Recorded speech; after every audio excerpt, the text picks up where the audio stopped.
Doctor ortho Ayurvedic oil and capsule, अब दर्द भी घुटने टेक। सुप्रीम कोर्ट ने लाइव स्ट्रीम वीडियो साझा करने पर लगाई रोक। बिना अनुमति वीडियो पोस्ट, मोनेटाइज या संशोधित करना प्रतिबंधित। अदालत ने स्पष्ट किया, समाचार रिपोर्टिंग पर रोक नहीं।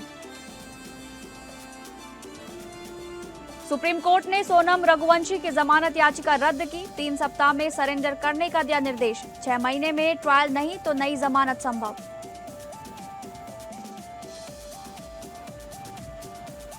शिवसेना यूबीटी के 6 सांसदों के शिंदे शिवसेना में विलय को सुप्रीम कोर्ट में चुनौती। सुप्रीम कोर्ट ने लोकसभा अध्यक्ष को नोटिस जारी किया।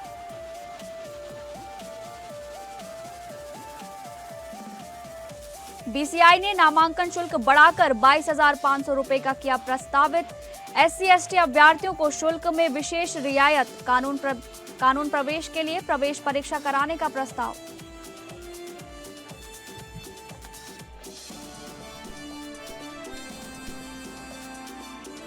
नमस्कार, आप सभी का बहुत स्वागत है कोर्ट्स दिस वीक में। मैं हूं आपके साथ अंकिता सिंह।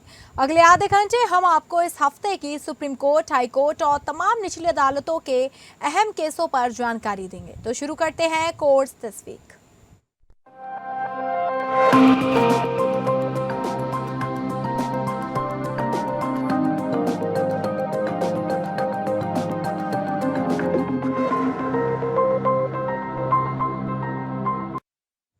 सुप्रीम कोर्ट ने शुक्रवार को अदालत की कार्यवाही के लाइव स्ट्रीम किए गए वीडियो के अनाधिकृत उपयोग और उन्हें सोशल मीडिया या अन्य डिजिटल प्लेटफॉर्म पर प्रसारित करने पर अंतरिम रोक लगा दी है।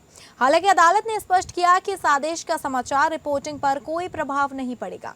भारत के मुख्य न्यायाधीश सूर्यकांत, न्यायमूर्ति जयमाल्या बागची और न्यायमूर्ति वी मोहना की पीठ ने अंतरिम आदेश उस याचिका पर सुनवाई के दौरान पारित किया जिसमें अदालत की कार्यवाही के वीडियो निकालकर उनका व्यावसायिक उपयोग या मोनेटाइजेशन और दुरुपयोग रोकने की मांग की गई थी।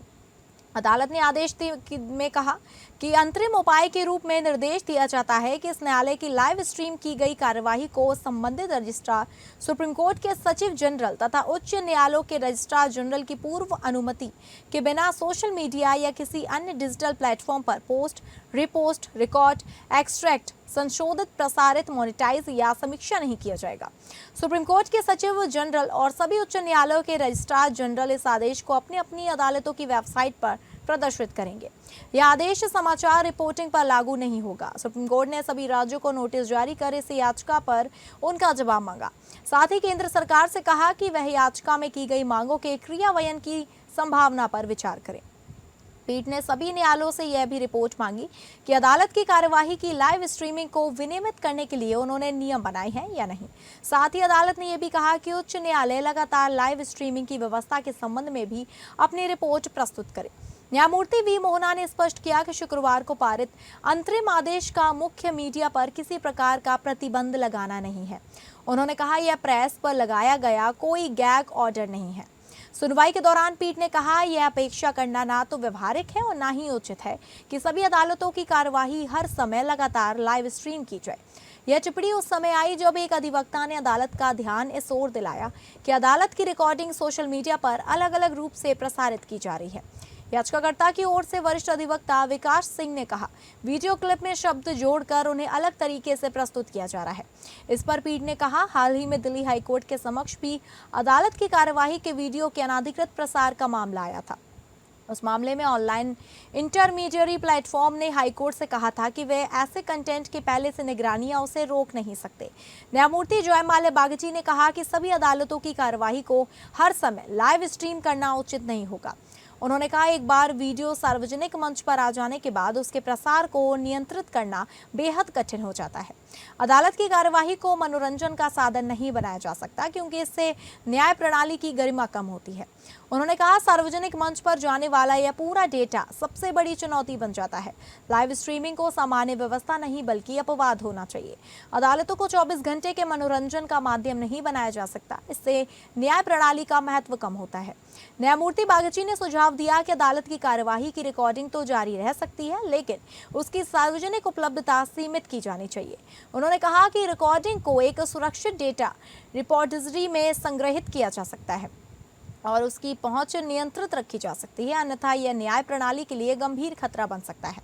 इस पर सीजेआई कांत ने कहा कि लिखित रूप में ये पहले ही हो चुका है, जो मैंने कभी कहा ही नहीं वह भी मेरे नाम से जोड़ दिया गया। सॉलिसिटर जनरल ने यह भी कहा कि कुछ अदालतें सोशल मीडिया पर वायरल वीडियो के कारण सोशल मीडिया सेलिब्रिटी बन गई हैं। सीजेआई ने यह भी कहा कि केवल सचिव जनरल या रजिस्ट्रार जनरल को संबोधित एक आवेदन को अदालत में दायर याचिका नहीं माना जा सकता।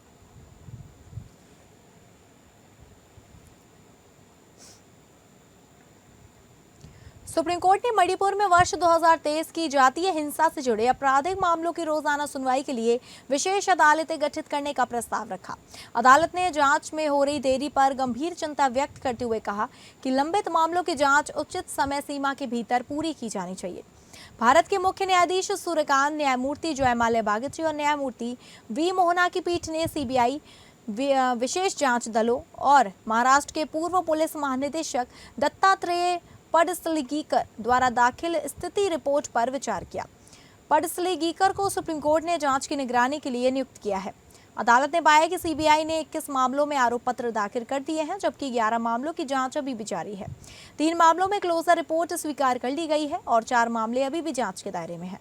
अदालत ने यह भी देखा कि 8 जिलों में 3020 मामलों की जांच कर रही एसआईटी ने 301 मामलों में चार्जशीट दाखिल की है, लेकिन इनमें से केवल 10 मामलों में ही मुकदमे की सुनवाई शुरू हो सकी है। स्टेटस रिपोर्ट के अनुसार सभी मामलों में कुल 2924 गवाहों से पूछताछ की जानी प्रस्तावित है। सीबीआई ने अदालत को बताया कि जांच पूरी करने में उसे कई चुनौतियों का सामना करना पड़ रहा है। इनमें गवाहों का अन्य स्थानों पर चले जाना, आपसी अविश्वास के कारण सहयोग न मिलना, भाषा संबंधी बाधाएं और राज्य में लंबे समय तक इंटरनेट सेवाएं बंद रहने के कारण डिजिटल साक्ष्य एकत्र करने में कठिनाई जैसी समस्याएं शामिल हैं। इन परिस्थितियों को ध्यान में रखते हुए पीठ ने कहा, यह सही हो सकता है कि बताई गई चुनौतियों के कारण जांच एजेंसियों को मामलों को तार्किक निष्कर्ष तक पहुंचाने में कठिनाई हो रही हो, लेकिन लंबित जांच को उचित समय के भीतर पूरा किया जाना चाहिए। इसके बाद अदालत ने संकेत दिया कि वह मणिपुर सरकार तथा मणिपुर और गुवाहाटी हाईकोर्ट के साथ विचार विमर्श कर विशेष अदालतें गठित करने पर विचार कर रही है, ताकि इन मामलों की रोजाना सुनवाई हो सके। अदालत ने कहा, हम मणिपुर राज्य तथा मणिपुर और गुवाहाटी हाईकोर्ट की सहमति से विशेष अदालतें गठित करने का प्रारंभिक प्रस्ताव रखते हैं, ताकि मामलों की दैनिक सुनवाई सुनिश्चित की जा सके। पीठ ने कहा, यह तभी संभव होगा जब सीबीआई और एसआईटी अपनी जांच शीघ्र पूरी करे और तेजी से चार्जशीट दाखिल करे। अदालत ने मणिपुर सरकार को जांच एजेंसियों के साथ पूरा सहयोग करने का निर्देश भी दिया। सुप्रीम कोर्ट ने सीबीआई, एसआईटी और न्यायालय द्वारा नियुक्त निगरानी अधिकारी को नई स्थिति रिपोर्ट दाखिल करने का निर्देश दिया। अदालत ने अतिरिक्त सॉलिसिटर जनरल ऐश्वर्या भाटी से सभी लंबित एफआईआर और चार्जशीट वाले मामलों का पूरा ब्यौरा एकत्र करने को कहा, ताकि यह तय किया जा सके कि कितनी विशेष अदालतों की आवश्यकता होगी। अदालत ने इंटरनेशनल मैतेई ऑर्गेनाइजेशन की उस याचिका पर भी विचार किया जिसमें लगभग 30 लापता लोगों के मामलों की सीबीआई जांच कराने की मांग की गई है। दोनों पक्षों की दलीलें सुनने के बाद अदालत ने याचिकाकर्ताओं को मणिपुर हाईकोर्ट के मुख्य न्यायाधीश से संपर्क करने का निर्देश दिया। अदालत ने कहा कि मुख्य न्यायाधीश इस मामले को एसआईटी या किसी अन्य उपयुक्त एजेंसी को सौंपने पर विचार कर सकते हैं। पीठ ने याचिकाकर्ताओं को प्रभावित धार्मिक स्थलों का पूरा विवरण सुप्रीम कोर्ट द्वारा नियुक्त 3 सदस्यीय समिति को सौंपने की अनुमति दी। पीठ ने कहा, सीबीआई ने मुख्य आरोपी को दी गई जमानत को चुनौती दी है। जब फरासत ने कहा कि अदालत पहले मौखिक रूप से संकेत दे चुकी है कि वह जमानत रद्द करने के पक्ष में नहीं है, तब सुप्रीम कोर्ट ने इस मामले की सुनवाई सोमवार तक के लिए स्थगित कर दी।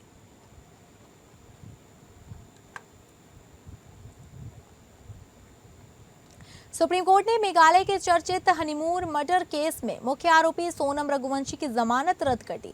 अदालत ने कहा कि हाईकोर्ट और ट्रायल कोर्ट ने गिरफ्तारी के आधार बताने में कथित कमियों के आधार पर उसे राहत देकर गलती की थी। हालांकि जस्टिस एम सुंदरेश और जस्टिस पीवी बरावले की पीठ ने सोनम को आत्मसमर्पण करने के लिए 3 हफ्ते का समय दिया। साथ ही कहा कि यदि 6 महीने के भीतर ट्रायल पूरा नहीं होता तो वह दोबारा जमानत के लिए आवेदन कर सकती है।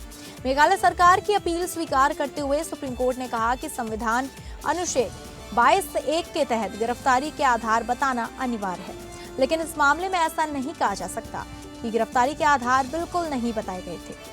अदालत ने मामले के तथ्यों का उल्लेख करते हुए कहा कि सोनम रघुवंशी को 9 जून 2025 को गिरफ्तार किया गया था।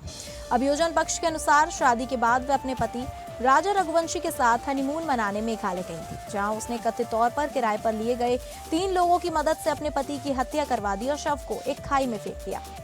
विवाद इस बात को लेकर पैदा हुआ कि गिरफ्तारी के आधार में भारतीय न्याय संहिता की धारा 103(1) के बजाय गलती से धारा 403(1) का उल्लेख किया गया था।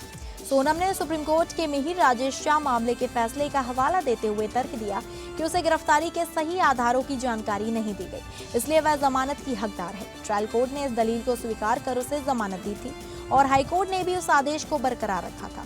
सुप्रीम कोर्ट ने इस तर्क को अस्वीकार करते हुए कहा कि गिरफ्तारी के आधार बिल्कुल ना बताना और बताए गए आधारों में कुछ कमी होना दोनों अलग अलग स्थितियां हैं।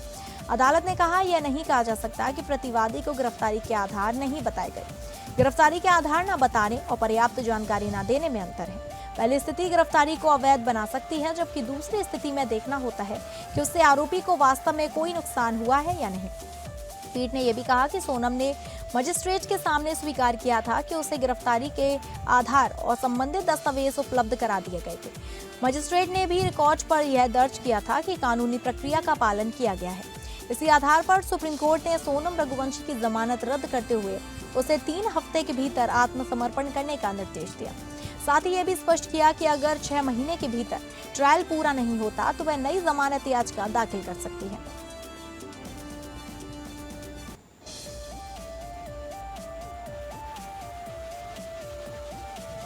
सुप्रीम कोर्ट ने शिवसेना उद्धव बाला साहेब ठाकरे के सांसद अरविंद गणपत सावंत द्वारा दायर याचिका पर लोकसभा अध्यक्ष को नोटिस जारी किया।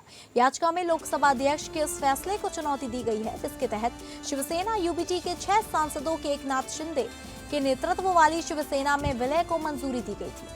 हालांकि अदालत ने इस चरण पर अंतरिम राहत देने से इनकार कर दिया।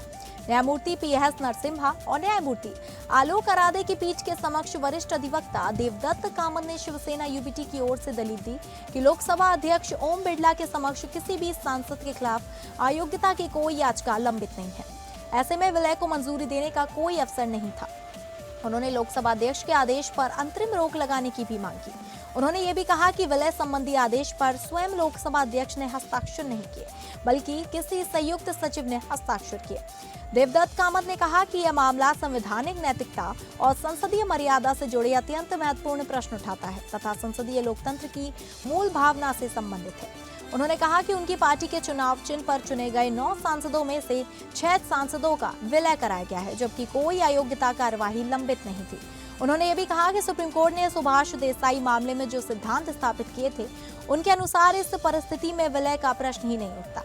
उनका आरोप था कि यह पूरा घटनाक्रम केवल संसद के मानसून सत्र को ध्यान में रखकर योजनाबद्ध तरीके से किया गया है। उन्होंने अदालतों से आग्रह किया कि मामले की सुनवाई अगले हफ्ते की जाए। एकनाथ शिंदे की ओर से वरिष्ठ अधिवक्ता नीरज किशन कौल ने यूबीटी की याचिका का विरोध किया।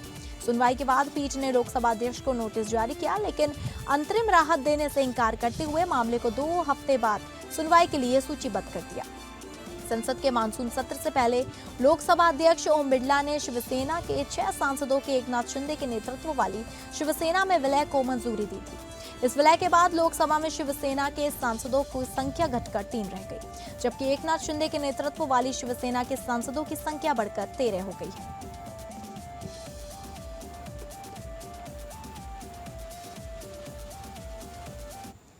अयोध्या के श्री राम मंदिर में श्रद्धालुओं के चढ़ावे की कथित चोरी की स्वतंत्र जांच की मांग वाली याचिकाओं पर सुप्रीम कोर्ट सुनवाई हुई। सीजेआई सूर्यकांत ने इस मामले की राजनीतिकरण से बचना चाहिए। हम इस पर मामले को लेकर सतर्क हैं। हम चाहते हैं कि इस मामले की जांच का एक तार्किक निर्णय सामने आए। उन्होंने कहा कि अदालतें राजनीति की जगह नहीं है। यह एक अपराध का मामला है। हमें बस यह सुनिश्चित करना है कि इसकी ठीक से जांच हो। सीजीआई ने मामले की जांच कर रही एसआईटी के पुनर्गठन करने और इसमें कुछ सीनियर आईपीएस अधिकारी को जांच टीम की अगुवाई करने को कहा, ताकि जांच किसी निर्णायक स्तर पर पहुंचे। कोर्ट ने इस मामले में निर्णायक जांच के लिए एक विशेष जांच दल बनाया जाएगा। उसकी अगुवाई सीनियर आईपीएस अधिकारी करेंगे। कोर्ट ने सॉलिसिटर जनरल तुषार मेहता से चंदा चढ़ावा में हुई चोरी और गड़बड़ी की जांच के लिए गठित की गई एसआईटी के पुनर्गठन संबंधी निर्देश लेकर आए। फिलहाल सुप्रीम कोर्ट इस मामले पर 27 जुलाई को अगली सुनवाई करेगा। कोर्ट में जो एसआईटी द्वारा रिपोर्ट जो है फाइल की गई थी उसमें सॉलिसिटर जनरल ने कंफर्म किया है कि ये इनफॉर्मल जो है एसआईटी थी, इसमें किसी तरीके कोई फॉर्मल एसआईटी गठित नहीं किया गया, जिससे सीजीआई ने जो है डायरेक्ट किया है कि एक फॉर्मल एसआईटी गठित की जाए और जो रिपोर्ट है उसके गो थ्रू करने के लिए सीजीआई ने टाइम लिया है। और साथ ही साथ हमारी तरफ से ये जो है मैटर पब्लिश करने जितने भी डोनेशन थे उसको पब्लिश करने के लिए रिक्वेस्ट किया गया, जिसपे सीजीआई ने जो है कंसर्न दिखाते हुए उसको भी एडमिट किया और मैटर को गो थ्रू करने के लिए रिपोर्ट को टाइम लिया और नेक्स्ट मंडे की डेट है। We are advocates, we are not politicians. We are legal experts. We have taken this matter of the public to the court. ठीक है, we have nothing to do with the politics. हमने कहा court अपनी जगह बिल्कुल सही है कि इशू को पॉलिटिसाइज नहीं किया जाना चाहिए। हम लीगल फ्रेमवर्क में रहते हुए, कानूनी दायरे में रहते हुए पूरे मैटर को कोर्ट के समक्ष हम लोग लेकर के आए हैं। यह एक जनहित याचिका है, it's a people's petition. 140 crore भारतीयों की तरफ से पूरा पिटीशन है। We are just a media, हम केवल मीडिया हैं। हमारा इसमें किसी भी तरह का कोई पर्सनल और पॉलिटिकल कुछ भी। भारतीय बार काउंसिल बीसीआई ने हाल ही में सार्वजनिक परामर्श के लिए जारी एडवोकेट संशोधन विधेयक 2026 के मसौदे में अधिवक्ता के रूप में नामांकन के लिए निर्धारित वैधानिक शुल्क को मौजूदा 750 रुपए से बढ़ाकर 22,500 रुपए करने का प्रस्ताव रखा है। यह वृद्धि लगभग 30 गुना है। मसौदे में एडवोकेट्स अधिनियम 1961 की धारा 24 में संशोधन का प्रस्ताव है। इसके तहत विधि स्नातकों को संबंधित राज्य बार काउंसिल को 18,000 रुपए और भारतीय बार काउंसिल को 4,500 रुपए का भुगतान करना होगा। इस प्रकार कुल नामांकन शुल्क 22,500 होगा। बीसीआई ने कहा कि यह संशोधन सुप्रीम कोर्ट के गौरव कुमार बनाम भारत संघ और पंकज सिन्हा बनाम भारतीय बार काउंसिल मामलों में दिए गए निर्णयों के बाद आवश्यक हो गया है।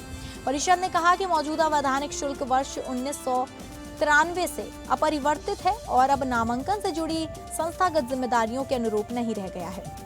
मसौदे के साथ जारी स्पष्टीकरण में कहा गया कि संशोधित शुल्क का उपयोग शैक्षणिक योग्यता और पहचान के सत्यापन, भौतिक एवं डिजिटल नामांकन रिकॉर्ड के रखरखाव, नामांकन प्रमाण पत्र जारी करने, अधिवक्ता कल्याण योजनाओं जैसे बीमा और मेडिक्लेम, पेशेवर विकास कार्यक्रमों, राष्ट्रीय विधि एकेडमी की स्थापना तथा अन्य संस्थागत सेवाओं के लिए किया जाएगा।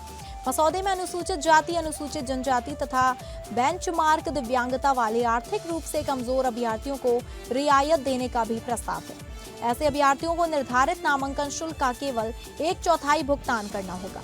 मसौदा कानून में कानूनी शिक्षा से जुड़े कई महत्वपूर्ण सुधारों का भी प्रस्ताव किया गया है। इसके तहत बीसीआई को विधि पाठ्यक्रमों में प्रवेश के लिए प्रवेश परीक्षा आयोजित करने, कानून की पढ़ाई में प्रवेश हेतु न्यूनतम योग्यता निर्धारित करने, अखिल भारतीय बार परीक्षा के लिए नियम बनाने और विधि शिक्षण संस्थानों और विदेशी विधि योग्यताओं को मान्यता देने का अधिकार देने का प्रस्ताव है। इसके अतिरिक्त विधि शिक्षा समिति के सदस्यों की संख्या मौजूदा 10 से बढ़कर 25 करने का भी प्रस्ताव रखा गया है। बीसीआई का कहना है कि समिति की यह व्यापक संरचना न्यायपालिका, बार, सरकार और शिक्षाविदों को एक साथ लाकर कानूनी शिक्षा के अधिक मजबूत, व्यवहारिक और देश भर में समान मानक विकसित करने में मदद करेगी। मसौदे में यह भी प्रस्ताव है कि निरंतर विधिक शिक्षा भाव को भारतीय बार काउंसिल और राज्य बार काउंसिलों का वैधानिक दायित्व बनाया जाए। स्पष्टीकरण में कहा गया कि इन प्रावधानों का उद्देश्य अधिवक्ताओं की पेशेवर क्षमता और अवसरों का विस्तार करना है। इसे उन पर अनावश्यक बोझ डालने के रूप में नहीं देखा जाना चाहिए।